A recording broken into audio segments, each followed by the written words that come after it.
বাবা কিংবা এই মা, তার শেষ অবলম্বন কে? দরদে ভাই বন্ধুজনা, মরলে সঙ্গে কেউ যাবে না, মন্তমারি তোমায় খালি হাতে একা পথে বিদায় করে দিবে তরি। এই পৃথিবীতে আমরা যারা এসেছি, একদিন না একদিন সবাইকে যেতে হবে পরপারে।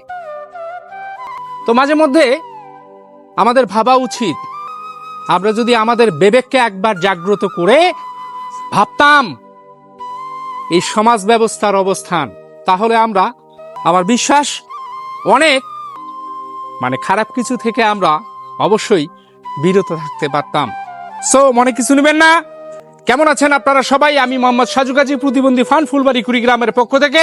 আমি এসেছি নতুন কোনো তালাশে, নতুন অবস্থান খুঁজতে। আমি আজকে এসেছি আমার বাসা থেকে প্রায় 10 কিলোমিটার দূরে, বাংলাদেশের শেষ প্রান্তে।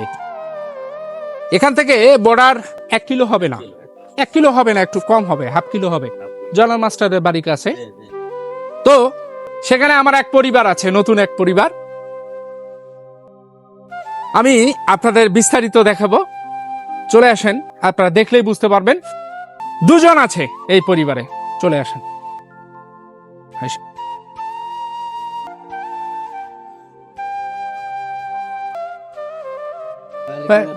কেমন আছেন?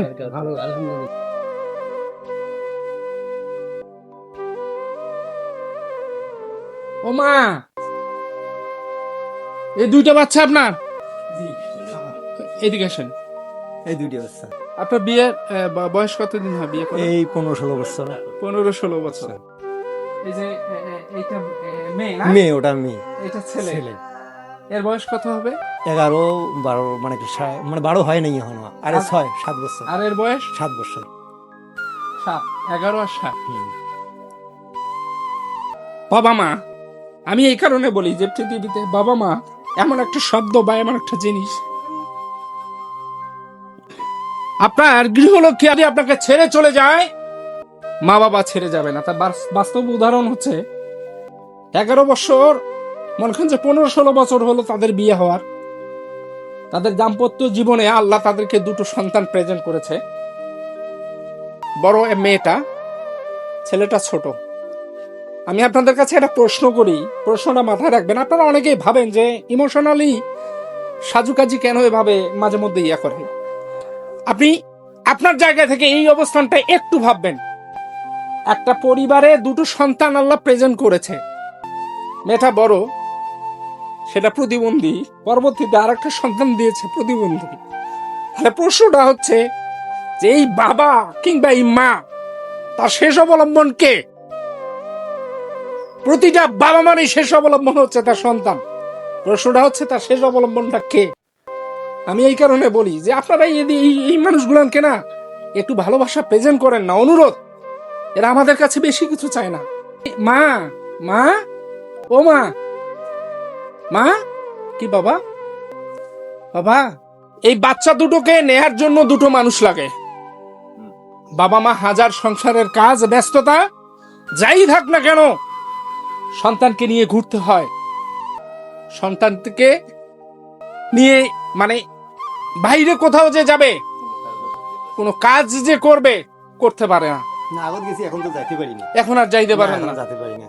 2 জনকে এখন একাই নিতে তো সারাদিন এখানে পড়ে থাকে। সারাদিন একটুড়ি নেই, কান্দাকাটি করে, একটুড়ি নেই, এই তো নিয়ে এসে আবার কতক্ষণ নিয়ে বেড়াবো। বড় হয়েছে না, এখন তো হুইল চেয়ার একটু বসে, ও তো বসতেও পারে না। ও বসতে পারে, ও বসতে পারে। হুইল চেয়ার দেয়নি? আমাদের ফুলবাড়ি থেকে হুইল চেয়ার পাওয়ার কথা। ওই ছাড়ে দিছে 2টা, এখন তো ওই নষ্ট হয়ে গেছে। নষ্ট হয়ে গেছে? 2টা কই দেখি। এই হচ্ছে অনুদান। 2টো চেয়ার কতদিন হলো দিবার? 5-6 বছর হলো? না, অতদিন না, এই তো বছর 4 বছর হয়। এই দেখেন হুইল চেয়ার দিয়েছে 2টা। চেয়ার আছে, টায়ার নেই, টায়ার নেই, ভেঙে গেছে, জং ধরে গেছে। ওই যে এটারও টায়ার নেই, নষ্ট হয়ে গেছে। আমি আমাদের ফুলবাড়ি প্রতিনিধি আছে, অনুরোধ রইল, অসহায় পরিবারে, প্রতিবন্ধী, শারীরিক প্রতিবন্ধী আমার এই 2টো বাবার জন্য যদি হুইল চেয়ারের ব্যবস্থা খুব তাড়াতাড়ি করে দিত, তাহলে এদেরকে নিয়ে একটু ঘুরতে পারতো, বাহিরের আবহাওয়াটাকে দেখাইতে পারতো। 2টো চেয়ার পেয়েছে, 2টো চেয়ারে নষ্ট হয়ে গেছে। প্রতিবন্ধী ফান্ড, ফুলবাড়ি কুড়িগ্রাম সবসময় অসহায় মানুষের পাশে থাকতে চায়। আমি দেখলাম ফ্যান নেই, হ্যাঁ, আমার এখানে স্বল্প কিছু ইয়া আছে, হ্যাঁ, আপনি একটা আমার বিশ্বাস একটা ফ্যান নিতে পারবেন এর কারণে ফ্যান পর্যন্ত নিতে পারি। ইনশাআল্লাহ। বাচ্চা শিষ্য করবে, এখন খাওয়াবে, কাজ করবে। আমি অনুরোধ জানাচ্ছি আপনাদের কাছে, যদি কেউ পারেন আমি কমেন্ট বক্সে অবশ্যই নাম্বার পেয়ে যাবেন। অনুরোধ রইল বাচ্চা দুটোর মুখের দিকে দেখে যদি পারেন একটু সহায়তার, একটু ভালোবাসার হাতছানি বাড়িয়ে দেবেন, সহায়তা প্রেজেন্ট করবেন, ভিডিওটা শেয়ার করে দিবেন, লাইক করবেন, কমেন্ট করবেন। আমি চাই অসহায় মানুষের পাশে থাকতে। তো আমার এই পরিবার থেকে আমার এটা কিন্তু আমার নিজের দেখ, এখানে যা দিচ্ছি সব আমার নিজের। তো আমার এই পরিবার থেকে ছোট্ট উপহার, এটা আপনার জন্য। অনেক মানুষই আছেন এই সমাজ ব্যবস্থায়, আমি অনুরোধ জানাচ্ছি আপনাদের কাছে এই পরিবারের জন্য এই বাচ্চা দুটোর দিকে দেখে অবশ্যই যদি পারেন একটু সহায়তা প্রেজেন্ট করবেন। এই আশা প্রত্যাশা রেখে আগামী নতুন কোনো ভিডিও দেখার আমন্ত্রণ জানিয়ে আজকের মতো বিদায় নিব। বিদায় নেওয়ার আগে একটা কথাই বলবো, এই পৃথিবীতে একটা সন্তানের কাছে পৃথিবীর শ্রেষ্ঠ সম্পদ হচ্ছে মা এবং বাবা। এই বাবা শেষ অবলম্বন নেই, এই কথাটা যখন আপনি মন দিয়ে ভাববেন না, আমার মনে হয় আপনিও আমার মতো ইমোশনাল হয়ে যাবেন, আমার মতো হয়ে যাবেন, কারণ আমিও একজন বাবা, আমি বুঝি, আমিও একটা সন্তান। তো অনুরোধ রইল আমার কথায় যদি কেউ কষ্ট পেয়ে থাকেন ক্ষমা করে দেবেন।